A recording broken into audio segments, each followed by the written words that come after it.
أهلا وسهلا فيكم الناس الكل، إن شاء الله تكونوا لاباس. اليوم باش نعملوا وصفة بنينة بزوز مكونات فقط، باش نعملوا معها وصفة أخرى إن شاء الله تعجبكم.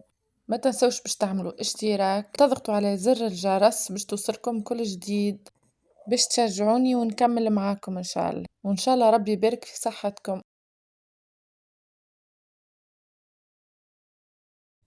أول حاجة نعملوها نحمصوا 200 جرام كاكاوية على نار هادية، نحركوها بشوية بشوية لين تطيب ونخليوها تبرد. من بعد في كسرونة صغيرة، احنا حشتنا بكونتيتي صغيرة ذيك علاش الكسرونة صغيرة، نحطو فيها كاس سكر وعلى نار هادية نخليوه لين يذوب، نقعدو نحركو فيه بشوية بشوية لين يتحلك السكر ويذوب. لهنا نردو بالنا من لسعة الكراميل على خاطرها تشوي وصعيب باش تبرا، ديما نردو بالنا. ودوب ما تولي تغلي صبوا فيها الكاكاوية ونقعدو نحركو ماكسيموم درجين ونهبطوها، نحطوها على ورقة الزبدة، ننزلوا عليها شوية بالمغرفة ومن بعد نهبطوها نستويوها بالقلقال، نخليوها تبقى رقيقة بالكل. توا باش نذوبوا الشوكولاتة، نحطوا كسرونة فيها ماء على الغاز ونحطوا عليها صحف ونخليو الشوكولاتة تذوب. الشوكولاتة متاعنا قاعدة تذوب، نحرك فيها بشوية بشوية ومن بعد رميت فيها الكاكاوية، نقعدوا نخلطوا الكاكاوية بالشوكولاتة لين تتلم الكل مع بعضها.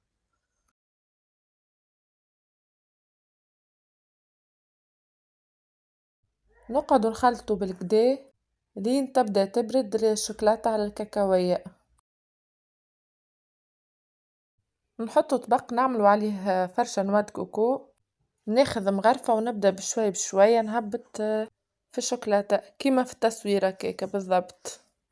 نتبعوا الفيديو باش تفهموا طريقة التحضير بالكدا. نكملوا بالوحدة بالوحدة لين نكملوا الطبق الكل ونحطوها على جنب يبرد، من بعد نشوفوا النتيجة.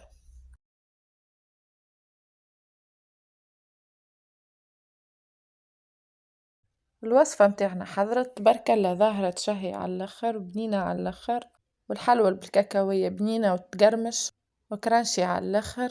ان شاء الله تعجبكم وننصحكم باش تجربوها، خاصة الوليدات الصغار يحبوها ويحبوا ياكلوها. ما تنسوش باش تعملوا اشتراك وتضغطوا على زر الجرس. باي باي ناس الكل.